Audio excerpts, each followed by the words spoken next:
नमस्कार, आप देख रहे हैं सुप्रभात न्यूज एमपी और मैं हूं आपके साथ महक कपूर। आइए नजर डालते हैं 25 फटाफट बड़ी खबरों की ओर। इससे पहले न्यूज को कहां से देख रहे हैं आप हमें कमेंट करके जरूर बताएं। कमलनाथ का वादा, सत्ता में आए तो कांग्रेस सरकार जातिगत जनगणना करवाएगी। मध्य प्रदेश विधानसभा चुनाव की सरगर्मी के बीच मध्य प्रदेश कांग्रेस अध्यक्ष कमलनाथ ने वादा किया है कि अगर कांग्रेस सत्ता में आती है तो कांग्रेस सरकार जातिगत जनगणना करवाएगी।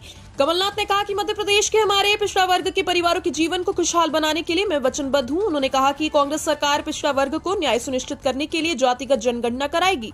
पिछड़ों के समग्र विकास के लिए समान अवसर आयोग बनाया जाएगा। कर्मचारियों को मिलेगा बड़ा लाभ, समय पर होगा वेतन का भुगतान, कलेक्टर ने दिए निर्देश।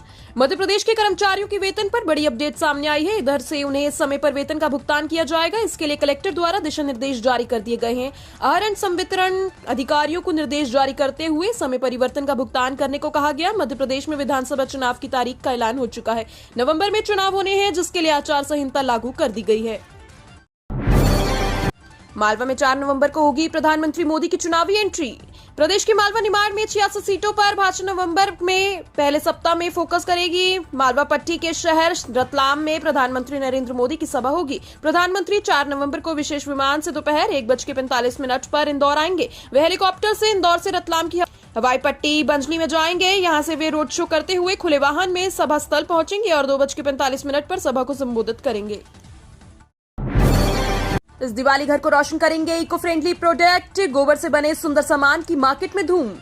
हिंदू रीति रिवाज में गाय के गोबर की पूजा होती है। इसका महत्व उस समय और बढ़ जाता है जब भगवान गणेश की मूर्ति इसी से बनाई जाती है। दिवाली नजदीक आते ही कपड़े, दिए, लाइट्स, मिठाइयों की डिमांड जोरों पर रहती है। राजधानी के बाजार में एक स्टॉल ऐसे भी देखने को मिला है जिसमें केवल इको फ्रेंडली सामान की बिक्री की जा रही है। दरअसल भोपाल के यश चौहान गाय के गोबर से बने इको फ्रेंडली दिए, मूर्तियां, धूप बत्ती आदि बना रहे हैं। जबलपुर में बिना लाइन में लगे वोट डाल सकेंगे दिव्यांग मतदाता। विधानसभा चुनाव में अधिक से अधिक दिव्यांग मतदाता अपने मताधिकार का उपयोग कर सकेंगे। इसके लिए जिले में विशेष व्यवस्थाएं की गई। भारत निर्वाचन आयोग के निर्देशानुसार फॉर्म 12D में सहमति देने वाले दिव्यांग मतदाता घर से डाक मत पत्र से मतदान कर सकेंगे। इसके अलावा दिव्यांग मतदाताओं के लिए प्रत्येक मतदान केंद्र में जहां रैंप बनाए गए हैं, वहीं चिन्हित मतदाता केंद्रों पर व्हीलचेयर अथवा ट्राईसाइकिल की उपलब्धता सुनिश्चित की गई। प्रत्येक परिवार एक रोजगार का लक्ष्य, सीएम शिवराज सिंह चौहान ने रतलाम, मंदसौर, नीमच में जनसभा में कहा।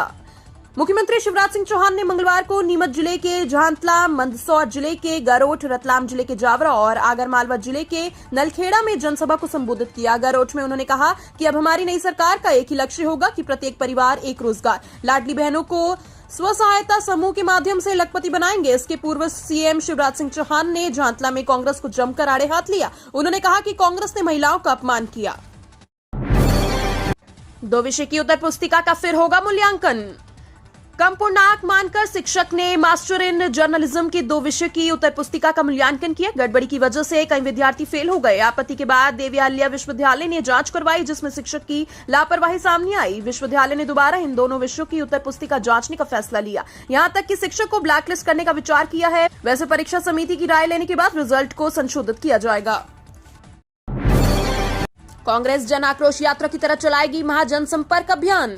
मध्य प्रदेश में विधानसभा चुनाव के लिए कांग्रेस जन आक्रोश यात्रा की तरह महाजनसंपर्क अभियान चलाएगी। इसमें पार्टी के सभी वरिष्ठ नेता अलग अलग जिलों में जाएंगे और मतदाताओं से संपर्क करेंगे।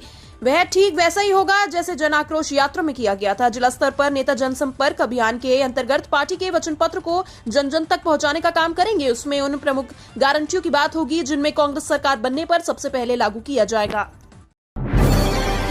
राष्ट्रीय एकता का संदेश देने के राजधानी में दौड़े 1000 युवा।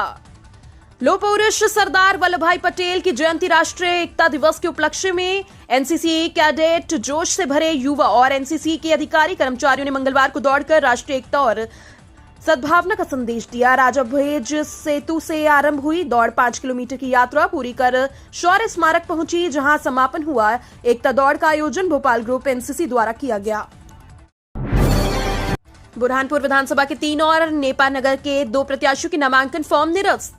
मंगलवार को दोनों विधानसभा क्षेत्रों बुरहानपुर और नेपानगर के लिए जमा किए गए नामांकन पत्रों की जांच की गई, जिसमें बुरहानपुर के 3 और नेपानगर के 2 प्रत्याशियों के नामांकन फॉर्म रिटर्निंग ऑफिसर द्वारा निरस्त कर दिए गए। नामांकन फॉर्म निरस्त करने का कारण कुछ प्रत्याशियों को कांग्रेस की ओर से एबी फॉर्म नहीं मिलना और कुछ को न्यायालय द्वारा सजा सुनाया जाना है। नामांकन पत्रों की जांच के बाद बुरहानपुर विधानसभा क्षेत्र से 15 प्रत्याशी और नेपानगर विधानसभा क्षेत्र से 9 प्रत्याशी चुनाव मैदान में शेष बचे हैं। नाम वापसी की अंतिम तिथि 2 नवंबर है। मध्य प्रदेश में 17 नवंबर को एक चरण में वोटिंग, 3 दिसंबर को आएंगे नतीजे। मध्य प्रदेश में चुनाव आयोग ने विधानसभा चुनाव की तारीखों का ऐलान कर दिया है और घोषणा के साथ ही प्रदेश में आदर्श आचार संहिता भी लागू कर दी गई। चुनाव आयोग ने प्रेस वार्ता में बताया कि प्रदेश में एक ही चरण में चुनाव कराए जाएंगे। 17 नवंबर को वोटिंग होगी, वहीं 3 दिसंबर को रिजल्ट घोषित कर दिया जाएगा। फ्लाईओवर की प्राथमिकता में पिछड़ा, ग्वालियर, सागर, इंदौर में हुए टेंडर। केंद्र सरकार की सेतु बंधन योजना के अंतर्गत 850 करोड़ रुपए की लागत से प्रदेश के 10 शहरों में प्रस्तावित 21 फ्लाईओवर में से 2 का निर्माण ग्वालियर में भी होना है। इनके लिए आमखुम से महाराजबाड़ा और हजीरा से 4 शहर का नाका का चयन किया गया, क्योंकि इन दिनों स्थानों पर दिन भर ट्रैफिक जाम की समस्या बनी रहती है। गत वर्ष नवंबर माह में इन फ्लाईओवर के निर्माण की डिटेल प्रोजेक्ट रिपोर्ट तैयार करने के लिए कंसल्टेंसी एजेंसी का चयन किया गया। कंपनी ने आकर वहां सर्वे की शुरुआत कर दी है, लेकिन प्राथमिकता के मामले में ग्वालियर पिछड़ गया है। उड़द के दाम में तेजी जारी, तुवर में मिलों की मांग बढ़ी। उड़द में स्टॉकिस्टों की बिकावली कमजोर होने और मिलों की भरपूर खरीदारी रहने से भाव में एक तरफा तेजी की स्थिति बन गई है। सोमवार को उड़द बेस्ट बढ़कर 9300 से 9800, मीडियम 7000 से 8000, हल्की उड़द 3000 से 5000 रुपए प्रति क्विंटल पर पहुंच गई। दरअसल बर्मा उड़द में तेजी है, इसे देखते हुए चेन्नई में भी भाव बढ़ गए हैं। उड़द में शानदार मांग के कारण चेन्नई के गोदामों में स्टॉक काफी घट गया। देसी उड़द के बड़े कारोबारियों के अनुसार इस सीजन में उड़द को बड़ी तेजी से उम्मीद नजर आ रही है। ग्वालियर के इन 2 सीटों पर बीएसपी और आप बिगाड़ेगी कांग्रेस बीजेपी दोनों का खेल। मध्य प्रदेश विधानसभा चुनाव में इस बार कांग्रेस बीजेपी में जबरदस्त टक्कर है। दोनों दलों का खेल बीएसपी, सपा और आम आदमी पार्टी बिगाड़ रही है। इनके साथ दोनों दलों की असंतुष्ट भी सारे समीकरण गड़बड़ा रहे हैं। ऐसे ही ग्वालियर जिले के भी 2 सीट जहां कांग्रेस बीजेपी के पुराने सारे खेल बिगाड़ते दिख रहे हैं। वैसे तो ग्वालियर जिले की 6 विधानसभा सीटों पर बीजेपी और कांग्रेस के बीच सीधा मुकाबला है, लेकिन शहर में 2 सीटों पर आम आदमी और बीएसपी के प्रत्याशियों ने कांग्रेस के लिए मुसीबतें खड़ी कर दी हैं। सरकारी कदमों से प्याज के दामों में नरमी, आलू की आवक बढ़ी। देवी अहिल्या होलकर थोक मंडी में सोमवार को प्याज के दाम एकाएक टूटते नजर आए। सुबह तक सौदे 5000 रुपए क्विंटल तक पहुंच गए, लेकिन दोपहर बाद प्याज 500 रुपए तक गिर गया। प्याज की आवक 75,000 बोरी के पार पहुंच गई। दरअसल महंगाई रोकने के लिए सरकारी कदमों का असर प्याज पर दिख रहा है। सरकार निर्यात पर ड्यूटी लगा रही है, बफर स्टॉक का माल भी बाजार में उतर रही है। आलू की आवक भी बढ़कर 30,000 रुपए बोरी तक पहुंच गई। इंदौर में एसडीएस आईटीएस के छात्रों में स्टार्टअप का क्रेज। इंदौर में अब स्टार्टअप को लेकर एक ऐसा माहौल बन चुका है और हर युवा मस्तिष्क में कोई ना कोई बिजनेस आइडिया कुलबुलाता हुआ नजर आ रहा है। आंखों में सपने, मन में उम्मीदें और परिश्रम करने की सफलता प्राप्त करने का भाव अब युवाओं का स्थायी स्वभाव बन गया है। यहाँ सब देश में चल रहे स्टार्टअप क्रांति के कारण संभव हो पा रहा है। यहाँ पर युवाओं ने इन्हीं सपनों और विचारों को आधार देने के लिए इंदौर के संस्थान लगातार प्रयत्न कर रहे हैं। सपा ने जारी की स्टार प्रचारकों की लिस्ट। अखिलेश यादव, जया बच्चन समेत इन दिग्गजों का नाम शामिल। मध्य प्रदेश विधानसभा चुनाव के लिए उत्तर प्रदेश की मुख्य पार्टी समाजवादी पार्टी ने भी अपने स्टार प्रचारकों की सूची जारी कर दी। सपा ने स्टार प्रचारकों की सूची में सपा के 20 नेताओं को शामिल किया। इस सूची में अभिनेता अमिताभ बच्चन की पत्नी राज्यसभा सांसद जया बच्चन व सपा प्रमुख अखिलेश यादव की पत्नी सांसद डिंपल यादव को भी शामिल किया गया। नवंबर से दिखेगा मध्य प्रदेश के मौसम में बदलाव, सक्रिय होगा पश्चिमी विक्षोभ। मध्य प्रदेश के मौसम में नवंबर से बड़ा परिवर्तन देखने को मिलेगा। पश्चिमी विक्षोभ के जाते ही तापमान में तेजी से गिरावट आएगी और ठंड तेजी से बढ़ने लगेगी। फिलहाल 1 नवंबर तक मौसम शुष्क और साफ रहने का अनुमान है। आगामी 2 नवंबर तक रात का तापमान 15 डिग्री सेल्सियस से अधिक दर्ज करने का और दिन का तापमान 32 से 33 डिग्री सेल्सियस के आसपास बने रहने का अनुमान है। वहीं नवंबर के पहले सप्ताह में पारा 12 डिग्री सेल्सियस के नीचे जा सकता है और रात में गुलाबी ठंड का असर देखने को मिलेगा।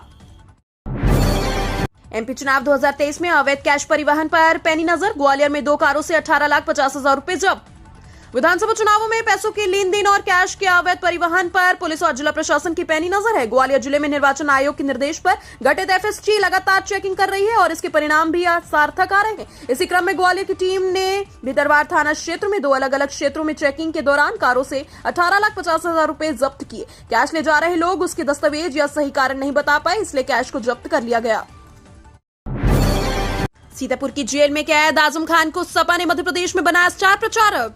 मध्य प्रदेश विधानसभा चुनाव में समाजवादी पार्टी ने कमर कस ली। पार्टी ने अपने स्टार कैंपेनर्स की सूची भी जारी कर दी है। इस सूची में सबसे चौंकाने वाला नाम है सपा महासचिव आजम खान। सपा ने 20 नेताओं की सूची जारी कर दी है। इसमें अखिलेश यादव, जया बच्चन और डिंपल यादव समेत कई नाम हैं। हालांकि आजम खान का नाम भी सभी को चौंका रहा है। दरअसल आजम खान सीतापुर की जेल में बंद है। बीते दिनों अदालत ने एक मामले में उन्हें, उनके बेटे अब्दुल आजम और उनकी पत्नी तंजीम फातिमा को 7 साल की कैद की सजा सुनाई। किसान के लिए स्वयं का आवास बनाना महंगा, बिल्डर बिल्डिंग बनाए तो सस्ता।